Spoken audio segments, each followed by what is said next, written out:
नमस्कार।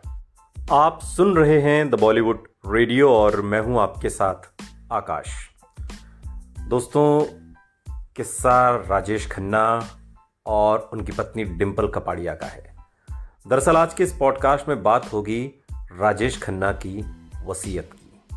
राजेश खन्ना की वो वसीयत जिसे पढ़कर डिंपल चौंकी नहीं बल्कि करोड़ों की संपत्ति यूं हंसते हंसते देती थी।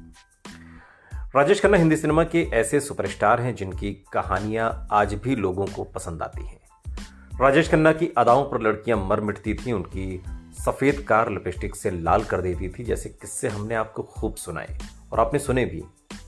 ये सच भी है कि जैसी फैन फॉलोइंग राजेश खन्ना की थी वैसी किसी की आज तक नहीं रही। इतने बड़े बड़े सितारे आ गए, तमाम शाहरुख खान, आमिर खान, सलमान खान, कोई भी राजेश खन्ना के सुपरस्टारडम को छू नहीं पाया। कहते हैं कि सिनेमा घर में बैठे दर्शक उन्हें अपने जैसा ही समझते थे और शायद दर्शकों से जुड़ा होने वाला यही जुड़ाव उन्हें इस कद का सुपरस्टार बनाता है। और ऐसे गजब के कलाकार राजेश खन्ना ने सक्सेस के साथ साथ पैसा भी खूब कमाया। अरबों की प्रॉपर्टी के मालिक थे राजेश खन्ना। पैसे की कभी कोई दिक्कत नहीं हुई, लेकिन अपने पारिवारिक मसलों को लेकर भी वो कम सुर्खियों में नहीं रहे। डिंपल कपाड़िया से उनकी शादीशुदा जिंदगी कुछ खास नहीं रही। 8-10 साल ही दोनों एक साथ रहे और उसमें भी बहुत तनाव। राजेश खन्ना ने डिंपल कपाड़िया से शादी तो की, कुछ उम्र का फासला था, कुछ राजेश खन्ना की आदतें ऐसी रहीं कि इनकी शादीशुदा जिंदगी खुशनुमा नहीं रही। जबकि राजेश खन्ना से शादी होने के बाद डिंपल खुद को दुनिया की सबसे खुशनसीब लड़की मानने लगी थी। राजेश खन्ना और डिंपल दो बेटियों ट्विंकल खन्ना और रिंकी खन्ना के माता पिता बने, लेकिन परिवार बिखर गया। समय के साथ राजेश खन्ना का स्टारडम फीका पड़ने लगा। अमिताभ बच्चन का जमाना आ गया और कुछ राजेश खन्ना का अक्खड़पन, कुछ अपनी ही तरह से जीने का अंदाज ऐसा रहा कि रिश्तों की टूटन और फिल्मों में मिली नाकामयाबी ने उन्हें बुरी तरह तोड़ दिया। डिप्रेशन में राजेश खन्ना रहने लगे।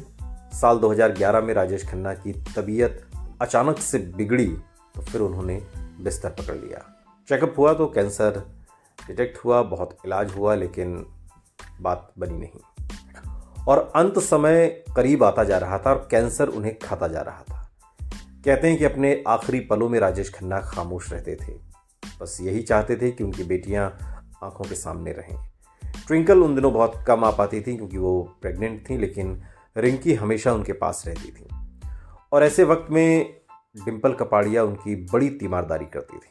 बहुत आखिरी दिनों में डिंपल ने बहुत साथ दिया काका का और हमेशा जहां भी ज़रूरत रही हमेशा उनके साथ खड़ी नजर आई। राजेश खन्ना को अपने अंतिम समय का आभास हो गया था।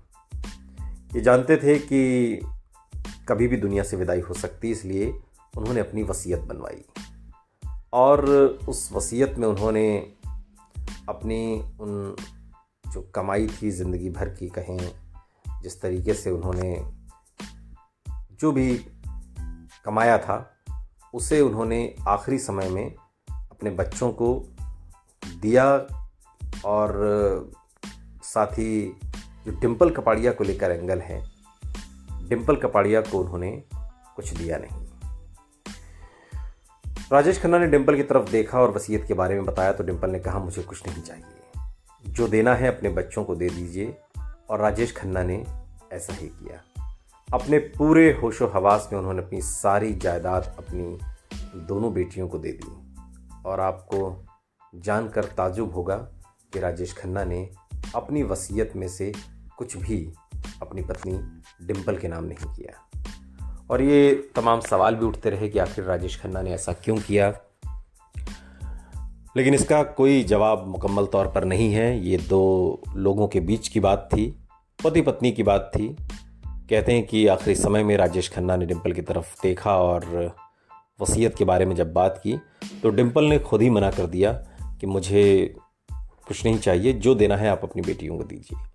और फिर राजेश खन्ना का तकरीबन 1000 करोड़ का बंगला आशीर्वाद, वो भी दोनों बेटियों के हिस्से में आया। इसके अलावा चेन्नई में कुछ प्रॉपर्टी थी, वो भी राजेश खन्ना ने दोनों बेटियों के नाम कर दी।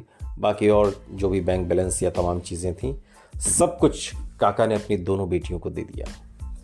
पत्नी डिंपल कपाड़िया को तो राजेश खन्ना ने वसीयत में कुछ नहीं दिया, लेकिन राजेश खन्ना के साथ लिव इन में रहने वाली अनीता आडवाणी ने बहुत कुछ दावा किया।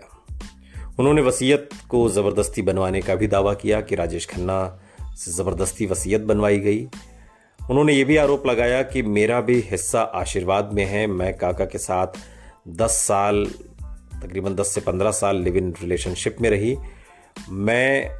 वो अपने आप को दरअसल काका की एक तरीके से सरोगेट वाइफ भी बताती रही। कानूनी पचड़े में मामला फंसा, काफ़ी चीज़ें हैरेसमेंट की भी दर्ज कराई गई।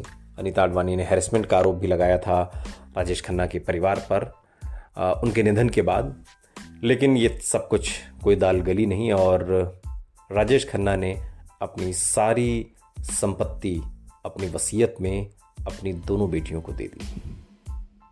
सुनते रहिए द बॉलीवुड रेडियो, सुनता है सारा इंडिया।